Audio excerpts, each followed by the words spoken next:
días. Bueno, podernos ver de nuevo acá. Bienvenidos todos. Estamos estudiando el mensaje a las 7 iglesias del Apocalipsis. Ya comenzamos el mensaje a la primera iglesia, que fue a la iglesia de Éfeso. Bueno, me parece interesante que nosotros estudiemos esto. ¿Por qué? Porque es un mensaje para las iglesias, ¿no? Y si nosotros somos la iglesia del Señor, necesitamos este mensaje, necesitamos escuchar esta palabra que es directamente de parte de Dios para nosotros. Bueno, de la palabra del mensaje anterior, que fue el mensaje a Éfeso, resaltamos o recordamos que esta iglesia fue a la que se le reprochó porque era una iglesia que había dejado su primer amor. ¿Recuerdan ustedes? ¿Cuántos se acuerdan de eso? Había dejado su primer amor. Ellos siguieron haciendo las cosas, siguieron cumpliendo con los compromisos religiosos, pero no lo hacían con amor, ¿no? Y a mí me quedó sonando aquí en mi cabeza el pasaje complementario que leímos en Malaquías, que dice: yo quisiera, dice el Señor, cuando le envíe este mensaje al pueblo de Israel, yo quisiera que más bien cerraran las puertas de mi templo para que nadie venga a mi casa, porque vienen es a ofenderme en vez de agradarme, ¿no? Fuerte ese mensaje, ¿cierto? Que alguien cierre las puertas de mi casa. No quiero que nadie entre, porque en vez de agradarme, vienen a ofenderme. ¿Por qué? Era la pregunta. ¿Recuerdan ustedes? Porque vienen a traerme lo peor, ¿sí? Vienen a traer en ese tiempo los sacrificios, ¿no? Dice, vienen y me traen el animal enfermo, el cojo, el que no sirve, las ofrendas que traen son de lo peor. Hoy no traemos ofrendas, hoy no traemos sacrificios, pero hay una actitud y Dios mira la actitud, ¿no es cierto? O sea, toda persona que venga a la casa de Dios debe venir con una buena actitud. No debe venir con pereza ni con desánimo, ni debe sentir que estar aquí es una carga. Porque hay gente que termina haciendo las cosas, pero lo hacen por obligación. Ay, hoy es domingo, ¿verdad? Toca ir a la iglesia. Me gustaría quedarme durmiendo un poco más, pero toca. Es mejor que no venga.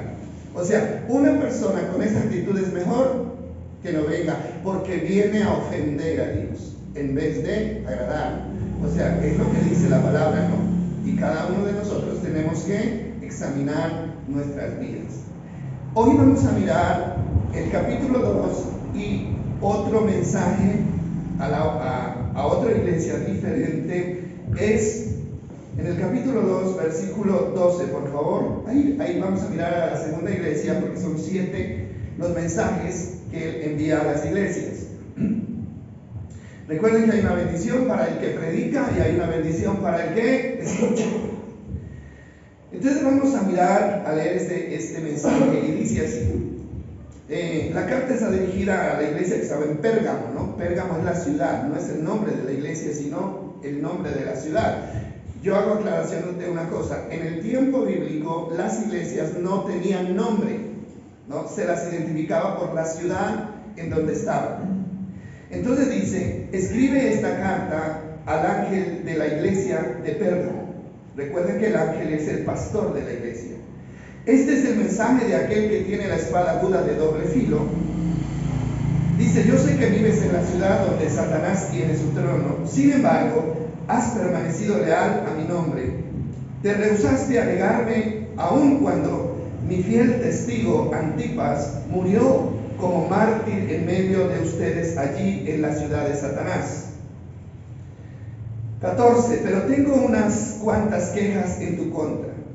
Toleras algunos de entre ustedes que mantienen las enseñanzas de Balaam, quien le enseñó a Balac cómo hacer tropezar al pueblo de Israel. Les enseñó a pecar, incitándolos a comer alimentos ofrecidos a ídolos y a cometer pecados sexuales. Versículo 15 dice: de modo parecido entre ustedes hay algunos nicolaitas que siguen esa misma enseñanza. 16. Arrepiéntete de tu pecado y de lo contrario vendré a ti de repente y pelearé contra ellos con la espada de mi boca. Y termina el mensaje como terminan todos los mensajes a las 7 iglesias, y dice: todo el que tenga oídos para oír debe escuchar al Espíritu y entender lo que el Espíritu dice a las iglesias. A todos los que salgan vencedores les daré del maná que ha sido escondido en el cielo, y le daré a cada uno una piedra blanca, y la piedra estará grabada un nombre que nadie comprende aparte de aquel que lo recibe. Bueno, esto es misterioso, ¿no es cierto? Pero parece que en el cielo nos van a cambiar el nombre, ¿sí? Ya no nos vamos a llamar como nos llamamos acá, y ese nombre lo vamos a recibir cuando el Señor venga por nosotros, porque todo va a ser nuevo. Recuerden que los nombres tienen significados, ¿no? Y de pronto el nombre suyo tiene un significado que no concuerda. Bueno, estamos especulando un poco en esto. Listo, entonces vamos a ir al estudio de la iglesia de Pérgamo. Estos mensajes fueron enviados con el fin de corregir algunas conductas que estaban poniendo en riesgo la permanencia de la iglesia en Dios. Esta iglesia, al igual que Éfeso, se le resaltan algunas virtudes, pero también hay reproches. Los reproches son cosas que ellos están haciendo incorrectamente, y a esto tenemos que ponerle cuidado. No le pongamos cuidado tanto a lo que están haciendo bien, ¿no? Pongámosle cuidado a lo que están haciendo mal para no repetir la conducta, porque eso es lo que dice el apóstol Pablo. Dice: ustedes deben aprender del ejemplo de sus antepasados para no caer en los mismos errores. Vamos a mirar lo positivo. Bueno, volvamos al comienzo, y ahí hay algo positivo. Dice: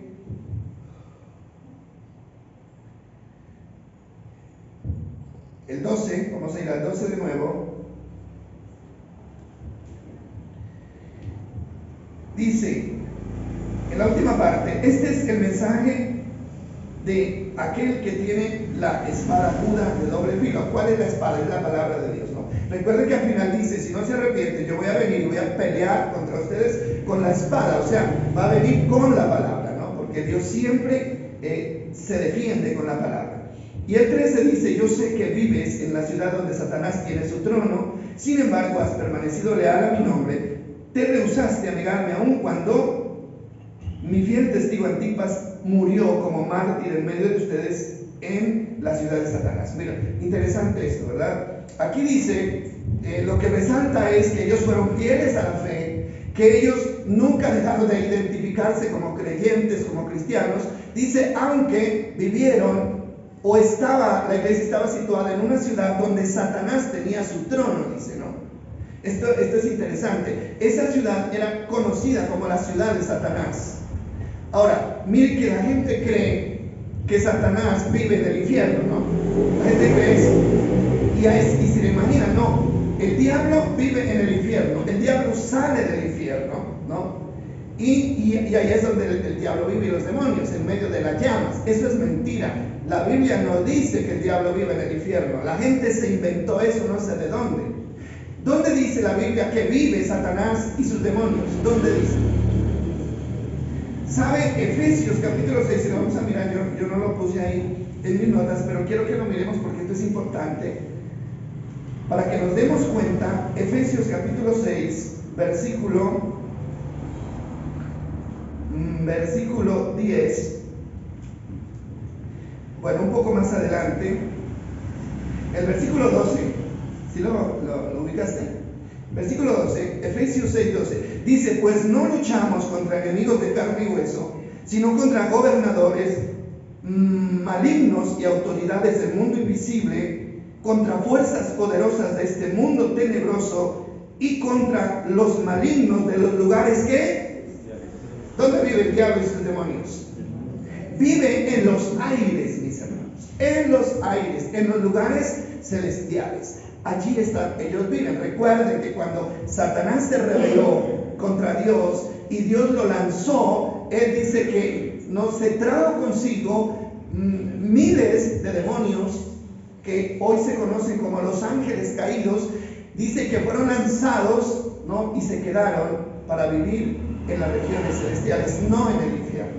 Entonces, si volvemos nosotros, Apocalipsis, volvamos de nuevo ahí, y nos damos cuenta de que en esa ciudad de Pérgamo estaba el trono de Satanás. O sea, es que Satanás vivía allá, no tampoco. Él no vive en ningún lado. Entonces, ¿a qué se refiere cuando dice el trono de Satanás? Resulta que esta ciudad era conocida, o sea, era una ciudad manejada por el Imperio Romano. Era Domiciano el emperador de ese imperio en ese tiempo. Y esta ciudad se conocía por ser una ciudad demasiado idólatra, y era una ciudad que se había convertido en el centro del culto pagano de esa región de Asia, ¿no? Era el centro del culto pagano, o sea, del culto a Satanás. Había un colegio donde se formaban los sacerdotes paganos, y allí se concentraban la mayoría de los templos satánicos. Uno de los más importantes era el templo de Zeus, un dios mitológico. Inclusive todavía se lo conoce, ¿no? El Zeus. Hay películas de ese personaje mitológico, ¿no? Entonces Zeus era uno de los más famosos. Tenía un templo con una estructura, una estatua de más de 70 metros que se imponía en esa ciudad. Ahora, ¿ven ustedes por qué se le llama la ciudad de Satanás? Pero ¿quién le construyó el trono? Fueron ellos mismos los que le construyeron el trono. Miren, resulta que son las personas, somos nosotros los seres humanos los que le construimos un trono a Satanás para que él viva, o le construimos un trono a Dios para que él viva, tanto en nuestras vidas como en nuestro entorno. Hay ciudades que se caracterizan por cierta maldad. No todas las ciudades se caracterizan por cierta maldad. Esto se entiende en el estudio que se conoce como demoniología, ¿no? Porque hay un estudio que se llama demoniología y otro de arqueología, bueno, todo eso. Resulta que hay maldades que se concentran en ciertos lugares. Por ejemplo, a usted le hablan de hechicería, ¿no? De brujería. ¿A qué lugar se le viene a la mente aquí en Colombia? El Putumayo, ¿sí? El Putumayo es reconocido por ser un centro de hechicería y de brujería. Vamos al Putumayo porque allá hay brujos que curan, ¿no? Y de allá sale. Entonces, allá Satanás tiene autoridad en esa área, ¿sí? Y cada ciudad, cada pueblo, ¿no?, le ha construido a Satanás. Bueno, para aclarar un poco lo que tiene que ver con el trono de Satanás. Dice, ellos no negaron su fe a pesar de que esa influencia era muy fuerte, y que mataron al pastor. O sea, mataron al pastor que se llamaba ¿cómo? Antipas. ¿Sabe cómo lo mataron? Dice que construyeron un buey de bronce, ¿no? Y metieron al pastor dentro del buey y lo cocinaron vivo dentro del buey, como un ofrecimiento a Satanás. Pero la gente, a pesar de ver eso, dice que no declinó su fe. Qué bueno, ¿verdad? Una fe firme. Pero vamos al versículo 14, y ahí está el reproche. El reproche de la iglesia. Dice, pero tengo unas cuantas quejas en tu contra. El problema era que ellos toleraban, la palabra tolerar es que ellos permitían que ahí en la congregación estuvieran algunos de entre ellos que mantenían la enseñanza de Baal, quien le enseñó a Balaam cómo hacer tropezar al pueblo de Israel. Les enseñó a pecar, incitándolos a cometer alimentos ofrecidos a los ídolos y a cometer pecados sexuales. ¿Qué pasó ahí? Bueno, vamos a mirar que había allí una célula, digamos ahí, dentro de la iglesia, unos personajes que seguían una doctrina antigua, ¿no?, que era una mala doctrina. ¿Por qué? Porque estaba incitando a la iglesia a desobedecer a Dios. ¿Y de dónde salía esa doctrina? Salía de Balaam. Y vamos a conocer la historia de Balaam, ¿no? Porque es interesante. Si no miramos la historia de Balaam, nosotros quedaríamos incompletos en esta enseñanza. Números capítulo 22, versículo 1 al 6. Ahí encontramos la historia de este personaje, Balaam. 22, 1 al 6. Miren lo que dice. Dice, luego el pueblo de Israel viajó a las llanuras de Moab y acampó al oriente del río Jordán frente a Jericó. Vamos a leer 6 versículos. Balac, hijo de Zippor, el rey moabita, había visto todo lo que los israelitas hicieron a los amorreos. Entonces, cuando el pueblo de Moab vio que los israelitas eran muchos, se aterró. Y el rey de Moab dijo a los ancianos de Madián: esta muchedumbre devorará todo lo que esté a la vista, como un buey devora el pasto en el campo. Entonces Balac, rey de Moab, envió mensajeros para llamar a Balaam, que era un profeta de Dios, hijo de Beor, que vivía en Petor, su tierra natal, cerca del río Éufrates. Su mensaje decía: mira, una inmensa multitud cubre sobre la faz de la tierra, ha llegado de Egipto y me amenaza. Y mire lo que dice: ven por favor, maldíceme a este pueblo, porque es demasiado poderoso para mí. De esa manera quizás yo pueda conquistarlos y expulsarlos de la tierra. Yo sé que sobre el pueblo que tú bendices cae bendición, y al pueblo que tú maldices cae maldición. Ahora, mire, es inconcebible que alguien que ha sido puesto por Dios como profeta sea invitado para maldecir al mismo pueblo de Dios. ¿Por qué? Porque este rey era un rey, el rey de Moab, era un rey pagano, ¿no? Un rey contrario al pueblo de Dios. Y él dice que el pueblo de Israel salió en su peregrinaje y con el respaldo de Dios todo lo que encontraban por el camino lo destruían. Entonces este rey dijo: pues nosotros estamos en el camino de este pueblo y nos van a destruir. ¿Qué hacemos? Pues llamemos al profeta, porque sabemos que él puede maldecir o puede bendecir, y digámosle que los maldiga, ofreciéndole dinero, por supuesto. Ahora, cualquiera puede pensar que eso no es posible, pero sí es posible. Fue posible ahora, allá, y es posible ahora, que un siervo de Dios, ¿no?, se preste para maldecir a la iglesia. Eso se está dando hoy en día, y más adelante lo vamos a ver cómo es que lo hacen, ¿sí? Entonces le ofrecieron mucho dinero. Voy a resumir la historia. Le ofrecieron mucho dinero y él fue con el fin de maldecir al pueblo de Israel. Pero resulta que en el camino, el versículo, vamos a mirar. Él iba con ese propósito, ¿no? Y Dios se le aparece en el camino y le prohíbe. Versículo 12, por favor. 22:12.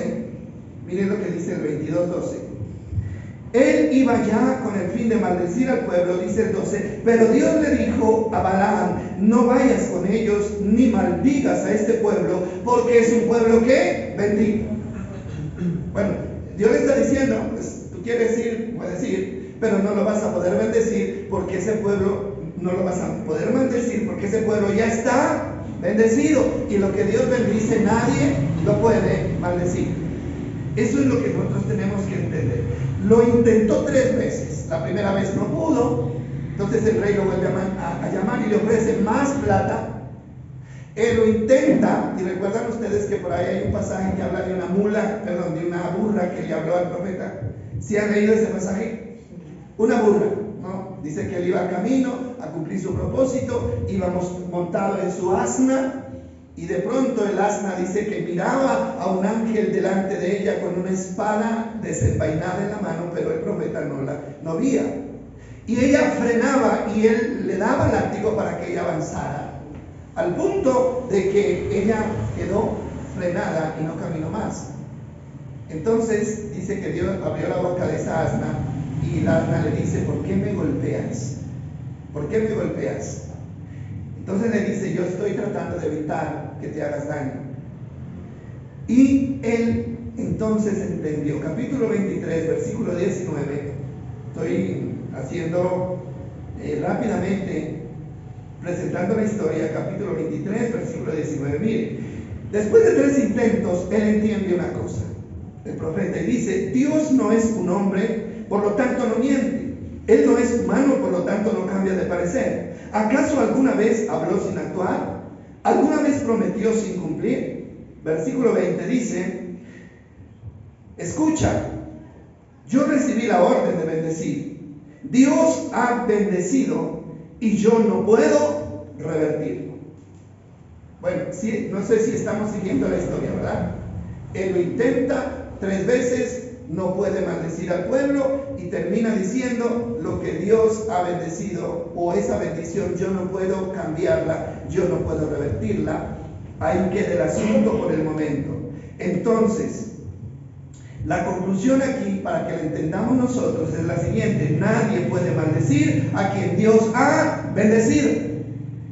Ahora, ¿ustedes se sienten bendecidos por Dios? ¿Qué dicen? Entonces no hay por qué temer ninguna clase de maldición. Hay creyentes que aún están teniéndole miedo a la hechicería, ¿sí? Yo no sé, de pronto usted sea uno de ellos. No, es que de pronto nos pueden hacer mal. Claro que hay mal.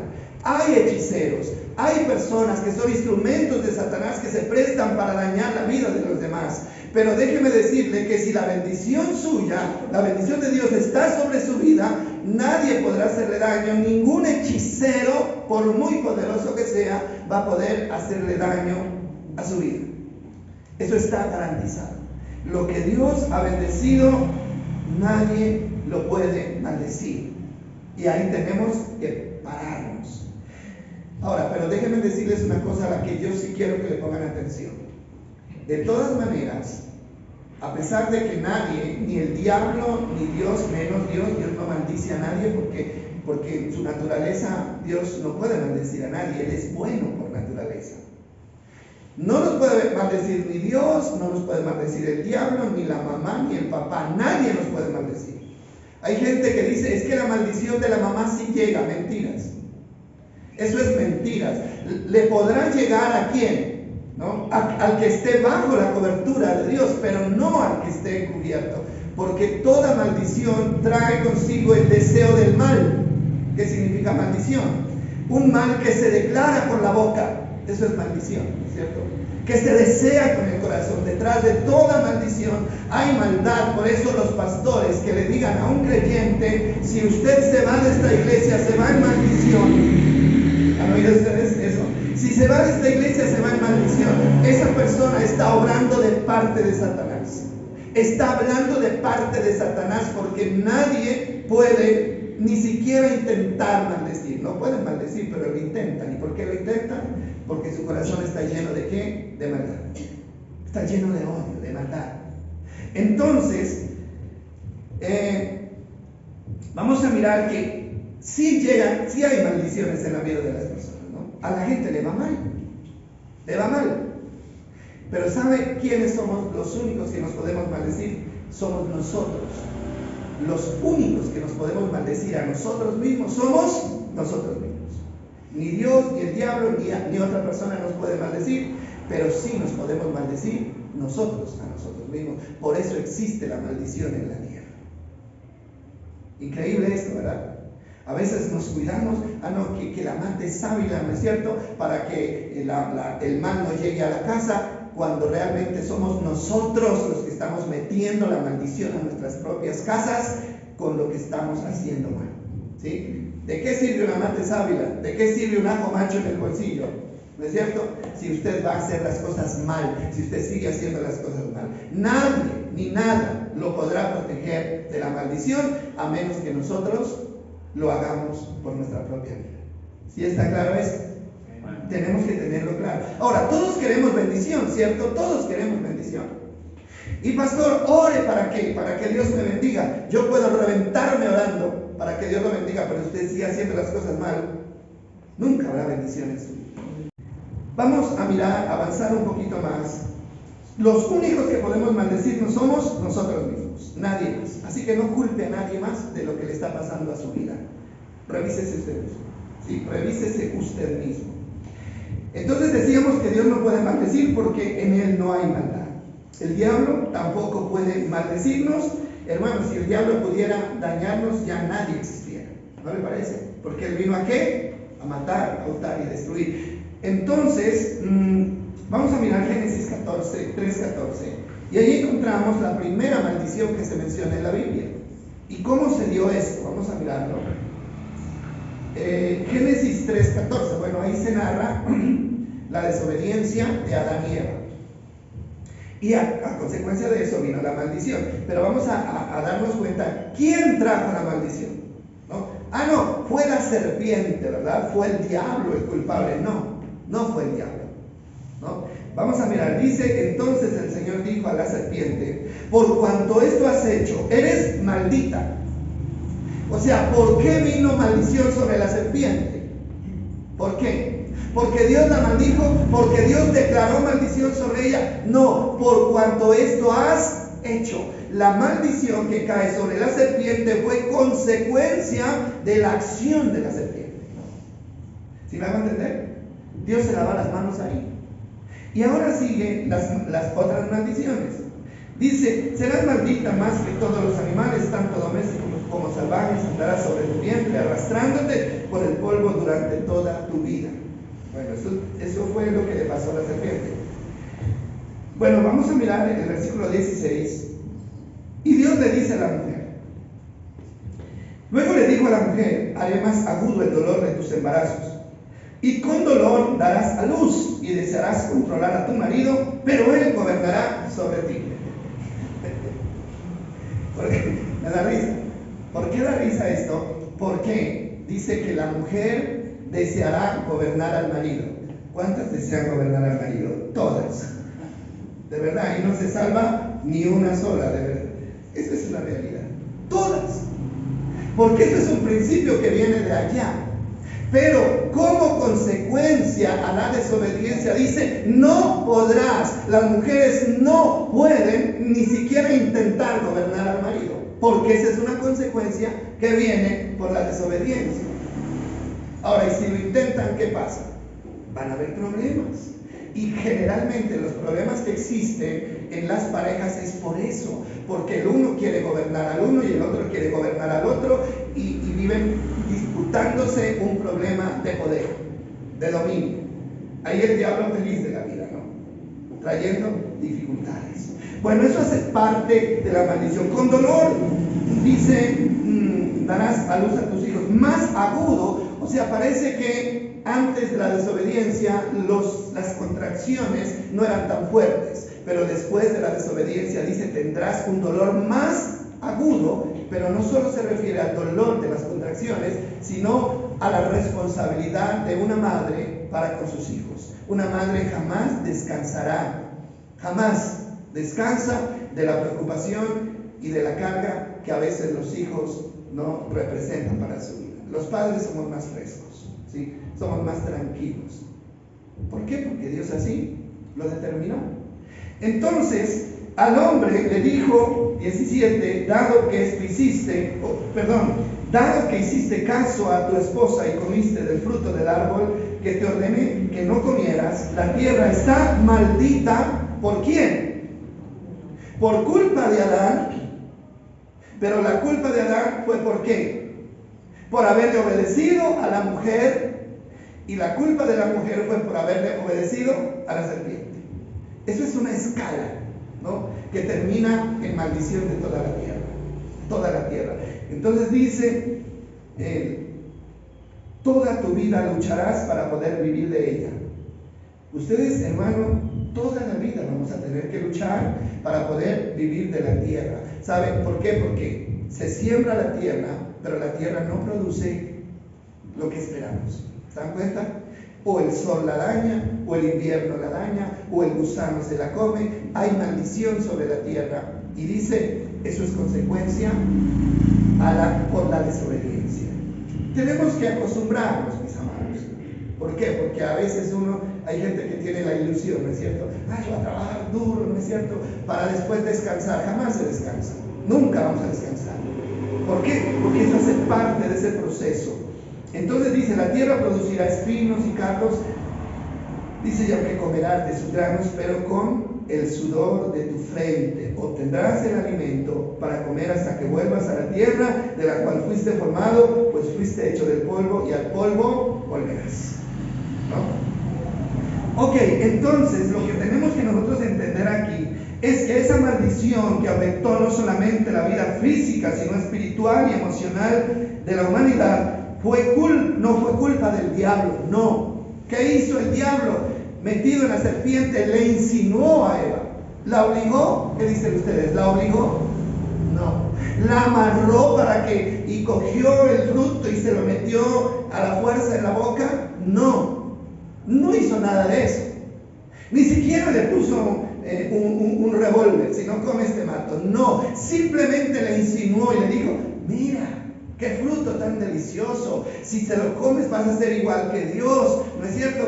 Y ella se dejó ilusionar por las mentiras y voluntariamente decidió que comer. Entonces, ¿quién fue el culpable? Adán y Eva. Ellos fueron los culpables de que la maldición viniera. Ahora, lo que yo les decía antes, los únicos que podemos maldecirnos a nosotros somos nosotros mismos, nadie más. Pero a los seres humanos nos gusta echarle la culpa a los demás, ¿cierto? Vivimos echándole la culpa a los demás. Es que es la culpa de este, la culpa de otro. Los padres culpan a los hijos culpan a los padres, las mujeres a los maridos a las mujeres, a los vecinos, al presidente, al alcalde, al gobernador, pero nunca miramos nuestra propia condición. Entonces, eso es muy interesante tenerlo en cuenta. Ahora, Satanás busca instrumentos, como él no puede maldecirnos, ¿no? Él no puede maldecirnos directamente. Entonces, ¿qué hace? Lo que él hace es inducir a las personas a que desobedezcan a Dios, porque él sabe que cuando una persona desobedece a Dios, él no tiene que hacer nada, la maldición llega automáticamente. Entonces, vamos a tener claro una cosa, son mis acciones las que traen a mi vida bendición o maldición, son mis acciones, no son las acciones del diablo. Ahora, la acción del diablo es tratar de seducir. Pero yo tengo la autoridad, ¿no? Y el derecho de decidir si hago lo bueno o hago lo malo. Yo tengo el derecho de decidir. Y de esa manera estoy trayendo a mi vida la bendición o la maldición. Deuteronomio 11:26. Vamos a mirar algunos versículos de Deuteronomio 11:26. Y miren lo que dice. El Señor le dijo al pueblo de Israel. Dice, escucha bien, hoy te doy a elegir entre una bendición y una maldición. El Señor le dijo al pueblo, los confrontó y les dijo, vean, hoy les voy a poner a ustedes, frente a ustedes hay dos caminos, el camino de la bendición o el camino de la maldición. Ustedes están ahí en el cruce. Ustedes son los que deciden cuál camino escogen. Yo no tengo nada que ver en lo que ustedes decidan de ahora en adelante. Yo lo único que puedo hacer, dice Dios, es mostrarle el camino de la bendición y el camino de la maldición, y es usted el que lo elige. Por eso no vamos a poder culpar a Dios tampoco, ¿o sí? Nunca vamos a poder culpar a Dios tampoco. Entonces, miren lo que dice el 27. Que aquí está más concreto. Dice, recibirás bendición si obedeces los mandamientos del Señor tu Dios que te entrego hoy. ¿Cuáles eran? Los 10 mandamientos, ¿no? Que fueron escritos en las tablas.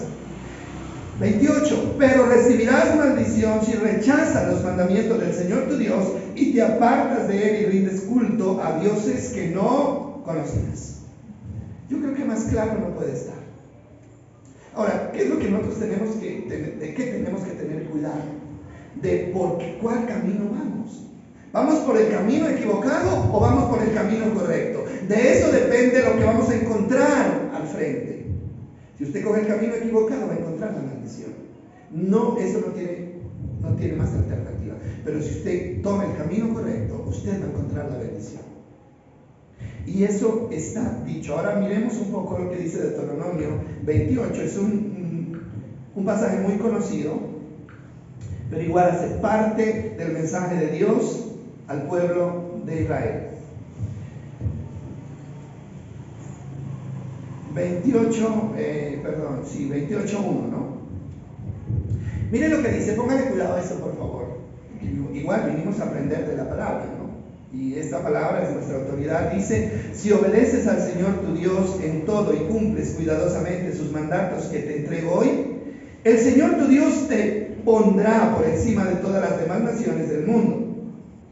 Versículo 2. Si obedeces al Señor tu Dios, recibirás las siguientes bendiciones. ¿Cuáles son? Tus ciudades y tus campos serán benditos. Tus hijos y tus cosechas serán benditos.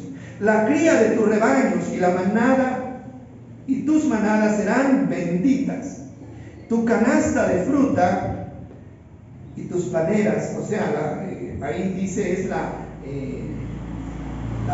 donde se amasa el pan, ¿no? Donde se hace el pan, dice, serán benditas. Vayas donde vayas y en todo lo que hagas serás bendito. Qué bonito esto, ¿cierto? El Señor vencerá a tus enemigos cuando te ataquen. Saldrán a atacarte de una sola dirección, pero se dispersarán por 7 direcciones. El Señor te asegurará bendición en todo lo que hagas y llenará tus depósitos con granos. El Señor tu Dios te bendecirá en la tierra en que te da. Si obedeces, versículo 9, si obedeces los mandamientos del Señor tu Dios y andas en sus caminos, el Señor te confirmará como su pueblo santo, tal como juró que lo haría. Mire usted, ¿cuál es el precio de la bendición? El precio de la bendición es la obediencia. No le busque por otro lado. Hermano, que vengo para que me unjan, ¿no es cierto? Y me eche esta maldición, hermano. Pueden bañarnos con aceite, pueden ungirnos todos los días, pero si al salir nosotros vamos y hacemos las cosas equivocadas, hermano, la maldición estará ahí, nunca la quitaremos de nuestra vida. Porque eso es lo que dice la palabra del Señor. Ahora mire lo que dice el 13, ¿no? El 13 es todo lo contrario. La palabra bendición se cambia por maldición. Y dice,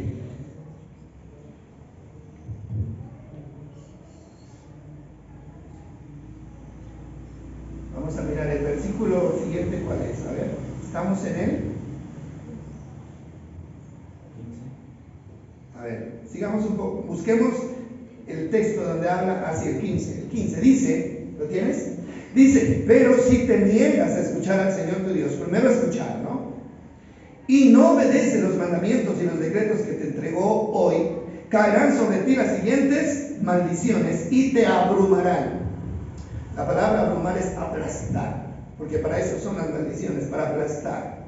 Dice, tus ciudades y tus campos serán malditos, tu canasta y tus paneras serán malditas, tus hijos y tus cosechas serán malditos, las crías de tus rebaños y tus manadas serán malditas. Todo lo que antes hablaba de bendición, ahora habla de ¿qué? De maldición. Pero ¿cuál es la diferencia entre vivir en maldición y vivir en bendición? ¿Cuál es la diferencia? Obediencia a los mandamientos o desobediencia a los mandamientos. Aquí no hay, hermano, que es este pueblo, ¿no es cierto? Que este pueblo aquí nadie prospera, que mejor me voy para otra parte. No, nada de eso. No, nada. Aquí la bendición está condicionada a la obediencia y la maldición está condicionada a la desobediencia. Siempre será así. Entonces, ¿cuál es el papel de Satanás entonces? ¿Cuál es el papel de Satanás? El papel de Satanás es convencernos, tentarnos, influenciarnos. ¿Para qué? Para que dejemos el camino del Señor y tomemos el camino equivocado, porque Él sabe que allí vamos a encontrar maldición. Él no puede maldecirnos por su propia mano. ¿Sí está claro esto? Él no puede maldecirnos por su propia mano. Entonces, eso nosotros tenemos que tenerlo muy en cuenta. Vamos a mirar lo que dice, lo que estaba diciendo Apocalipsis 2:14, que era el problema de esta iglesia, ¿no? Apocalipsis 2:14. ¿Cuál era el problema de la iglesia? Dice, toleras algunos de entre ustedes que mantienen la enseñanza de Balaam, quien le enseñó a Balac cómo hacer tropezar, oiga bien, cómo hacer tropezar al pueblo de Israel, les enseñó a pecar, que dice, incitándolos. ¿A qué? A comer alimentos ofrecidos a los ídolos y a cometer pecados sexuales.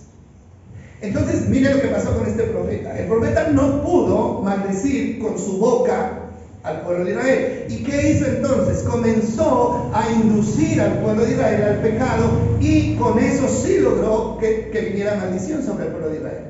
Porque vino una maldición terrible. Y vamos a mirarlo, creo que es en el 31, si no estoy mal. Creo que es en el capítulo 31, versículo 14. Mire lo que pasó ahí. Números. Bueno, pues así estudiamos la Biblia, ¿no? De allá para acá y de aquí para allá. Entonces, en Números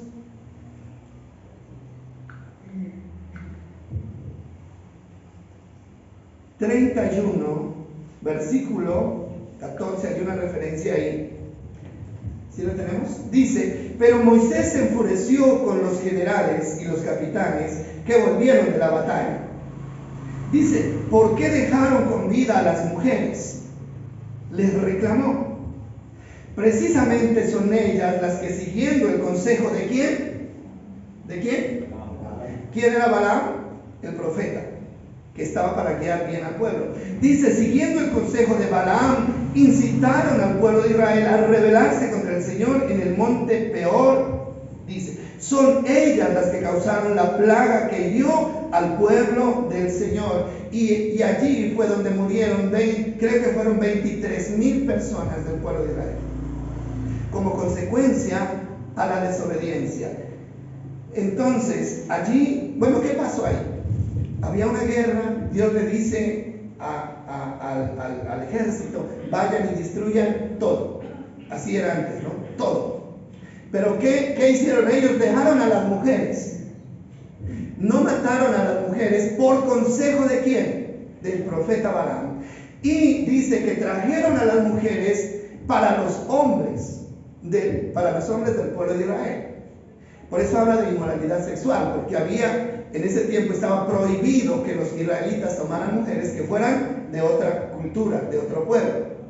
Entonces, ¿qué pasó? Estas mujeres, ¿no?, fueron las que inclinaron a los hombres a la idolatría y adoraron a Baal, el peor de los dioses, el ídolo más repugnante que existe en la historia bíblica. Las mujeres hicieron que los hombres se inclinaran ante esos dioses, y por eso vino una mortandad terrible sobre el pueblo de Israel. Entonces, a eso se refiere Apocalipsis cuando dice que Él insinuó para que fueran al pecado. Hermano, póngale cuidado a una cosa que le voy a decir, y esto también hay que tenerlo en cuenta. ¿Sabe que el enemigo está usando la misma estrategia hoy? Hoy el enemigo no está encarcelando a los creyentes, no está persiguiendo, no está matando a nadie, pero está haciendo una obra más efectiva todavía. ¿Cuál es? Está haciendo que los creyentes dejen el camino del Señor y vivan en obediencia a doctrinas equivocadas. Pero lo peligroso es lo siguiente: ¿a quién está usando Satanás para eso? ¿Sabe quién está usando? A los líderes religiosos. Él está usando pastores, profetas, apóstoles, maestros, sacerdotes, curas, a todos los líderes los está usando para desviar al pueblo. ¿Por qué? Porque esa es la estrategia más efectiva que él tiene. No es lo mismo que Satanás le llegue a la casa a un creyente, con la influencia, a un creyente que no tiene ninguna influencia en la congregación, a desviarlo del camino. No es lo mismo que le llegue a un líder que tiene influencia sobre una congregación para desviar al pueblo de Israel. No sé si me estoy haciendo entender. Esa es la estrategia que utilizan los políticos, ¿no? Cuando quieren ganar unas elecciones. ¿Qué hacen? Ellos buscan a los líderes, ¿no? A los líderes comunales, a los líderes sociales. Los buscan al presidente de la junta, buscan a la persona que tiene más influencia, le dan un dinerito, ¿no es cierto? Y le dicen: tráigame votos porque usted tiene influencia. Lo mismo está haciendo el diablo hoy con los líderes religiosos. Los busca a los líderes porque un líder puede desviar a toda una congregación con un solo mensaje. Hermano, el Señor nos dijo: y en los últimos tiempos habrán creyentes falsos. Dijo: habrán ¿qué? Pastores falsos, profetas falsos, apóstoles falsos y falsos cristos.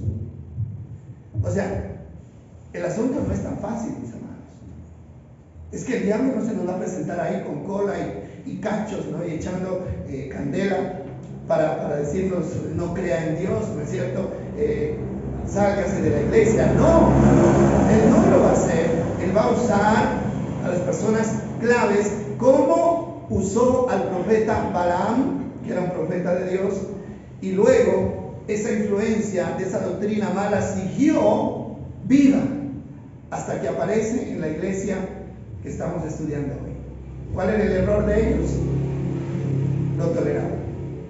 Lo toleraban. Mire, no se puede tolerar. Hermano, hoy estamos corriendo un riesgo muy grave en cuanto a doctrinas falsas. ¿Por qué?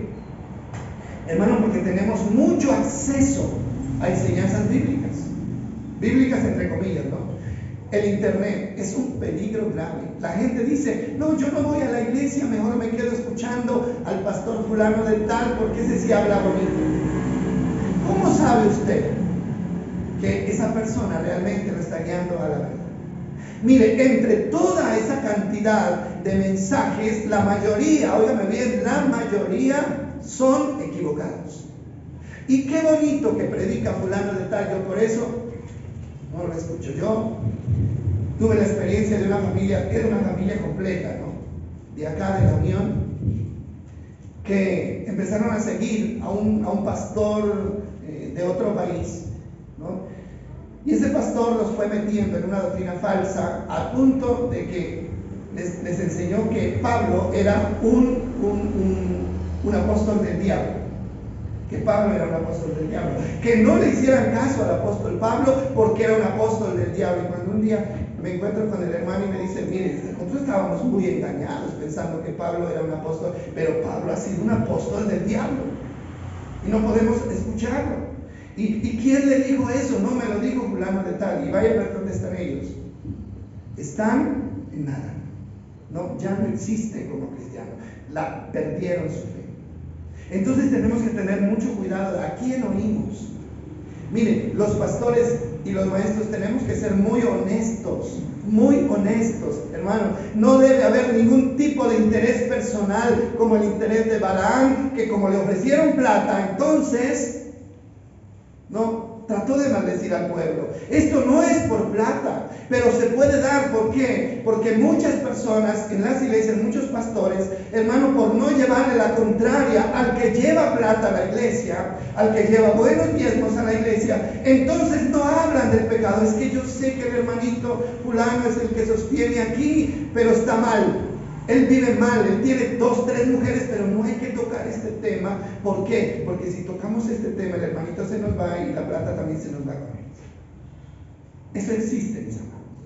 Eso existe. Pero, hermano, es muy deshonesto que se puede, prestarse para eso. Entonces, esa es la enseñanza. Ahora, ya estamos finalizando y vamos a mirar lo que dice Gálatas. Gálatas capítulo 6, versículo 7. Gálatas 6, 7, hablando de las maldiciones. Gálatas 6, 7.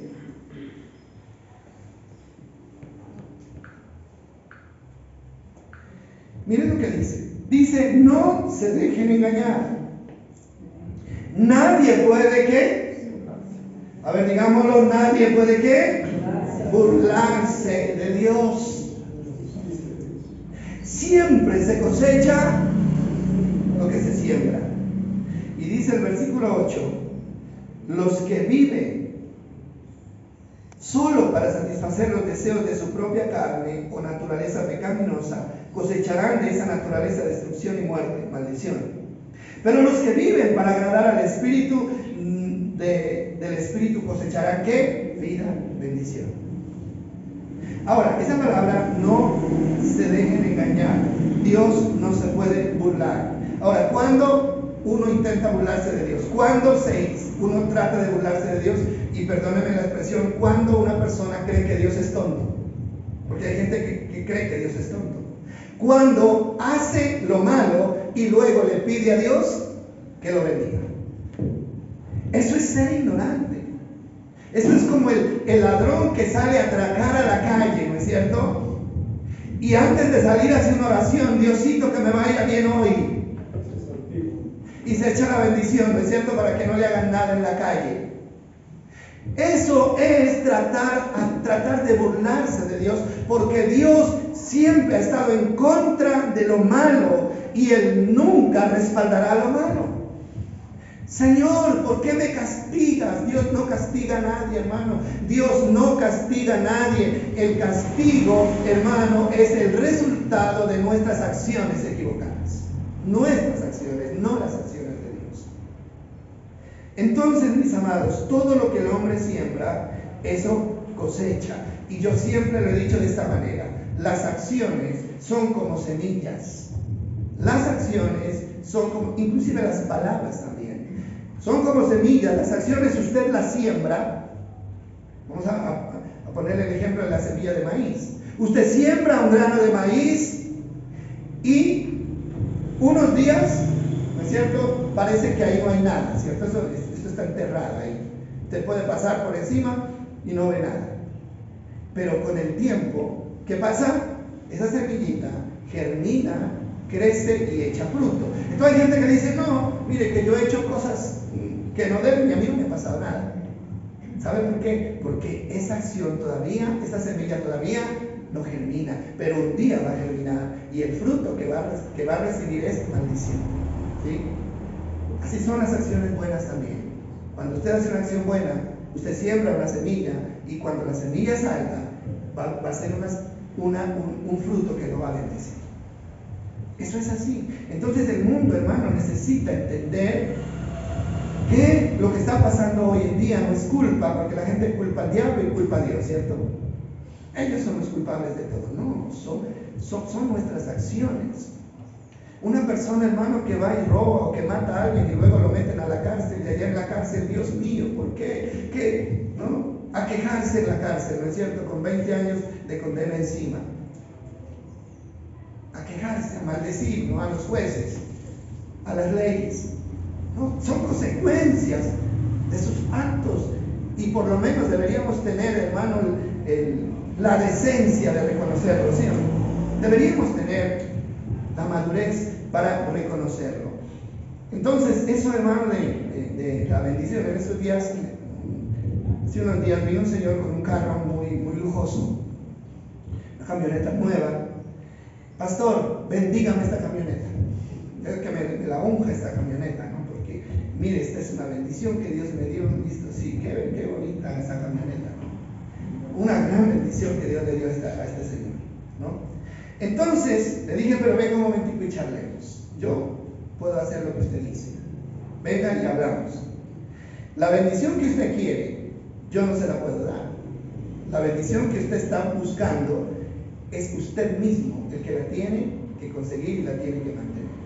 Yo puedo orar por ese carro y bañarlo en aceite, pero si usted sale de aquí y se va a tomar trago y luego conduce esa camioneta borracho y se estrella, ¿de qué le sirvió que orara por usted y que le ungiera el carro?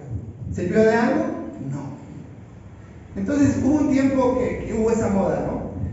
Se abrió un negocio, pastor, venga y ore por el negocio para que me vaya bien. Entonces se va y se ora por el negocio y las personas comienzan a manejar mal el negocio. Perezosos, ni siquiera hablan del negocio. Es decir, no me va mal, ¿qué será, pastor? Ore para que me vaya bien. Tiene que madrugar y tiene que ponerle ganas al negocio, ¿no es cierto? Porque Dios no va a respaldar la pereza, ¿sí? O comienzan a vender cosas dañadas, comienzan a engañar a la gente con los precios. Entonces, ¿de qué sirve? Por eso yo no oro ni por negocios, ni por carros, ni por nada. Porque eso es engañar a la gente. ¿Sí o no? Eso es engañar a la gente. Entonces, cada uno de nosotros tenemos la posibilidad de hacer que nos vaya bien o que nos vaya bien. Es así o no así. Yo que queda claro, ¿verdad? Con lo que hacemos, con lo que decimos, con las acciones que estamos realizando. Y esto de sembrar no solamente es en la parte mala, sino también en la parte buena. Un último texto está en Santiago. Santiago capítulo 3, versículo 18. aquí habla de las semillas buenas. Santiago 3:18. Mire lo que dice. Los que procuran la paz, ¿qué dice? Sembrarán semillas de paz. Y recogerán una cosecha ¿de qué? De justicia. Ahora, ¿qué estamos nosotros buscando? ¿Qué es lo que queremos? Paz, ¿cierto?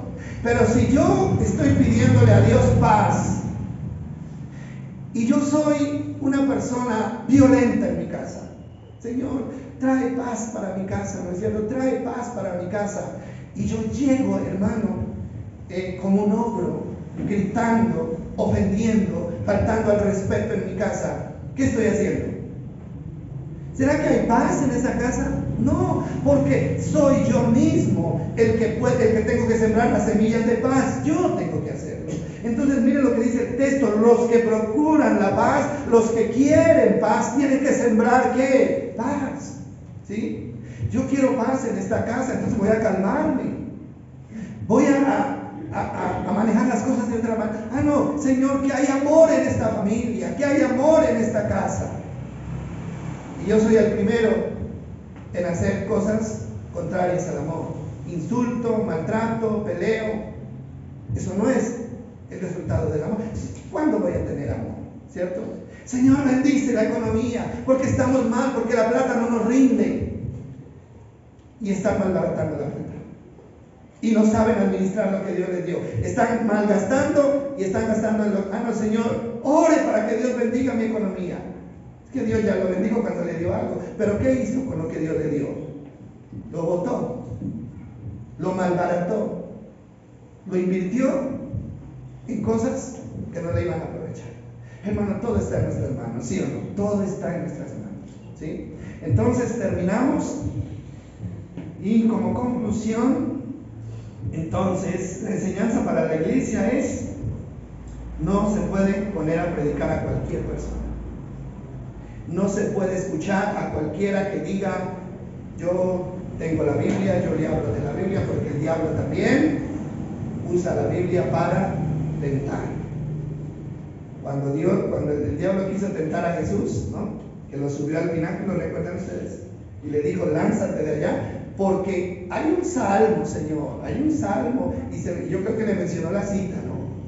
Que dice que a sus ángeles mandará cerca de ti, que te recogerán en sus manos para que tu pie no tropiece en piedra. ¿Quién estaba predicando ahí? ¿Quién estaba predicando la palabra? El diablo. El diablo también predica. El diablo predica, y predica con textos bíblicos y con citas y todo. ¿Y qué le dice el Señor? Pues yo también sé que está escrito que no tentarás al Señor tu Dios. Eso fue lo contrario. Eva le hizo caso al diablo y trajo maldición sobre la tierra. Jesús rechazó la tentación del diablo y trajo ¿qué? Salvación al mundo. Hermano, cuando el diablo le insinúe cosas que usted sabe que no son correctas, no las haga. No las haga, ¿por qué? Porque lo está llevando al abismo. ¿Sí? Ah, no, que vea que esta mujer bonita, no tan bonita, ¿no es cierto? Que se le aparece al hombre en el camino. Tranquilo, esto nadie lo va a saber, no hagámoslo escondidito, nadie lo va a saber. Sí, ¿no? ¿Verdad? Nadie lo va a saber, y esta está muy bonita, ¿no? Y después de que comete el error, ¿sabe qué hace? El diablo mismo lo destapa. El diablo mismo lo destapa y tenga la maldición encima, su hogar se le acaba, ¿no? Todo termina mal. Entonces, con los ojos bien abiertos, amén. Y solo puestos, ¿dónde? En la palabra del Señor, si queremos terminar nuestros días en bendición. Que Dios nos bendiga. Vamos a agradecerle a Dios por esta palabra. Señor, gracias porque nos amas tanto, Señor. Gracias porque tu propósito desde el principio hasta el final ha sido bendecirnos, Señor. Tu palabra dice, Señor, que tú viniste a traer bendición sobre nuestras vidas. Pero esa bendición viene acompañada de tu palabra, Señor, de tu consejo, de tu orientación. Gracias por un pueblo, Señor, que tiene la capacidad de entender, pero también gracias porque tenemos la capacidad de obedecer con la dirección y la ayuda de tu Espíritu Santo. Yo, Señor, declaro y confieso que somos un pueblo que retiene tu palabra y que le da valor a esa palabra. En el nombre de Jesús, amén y amén.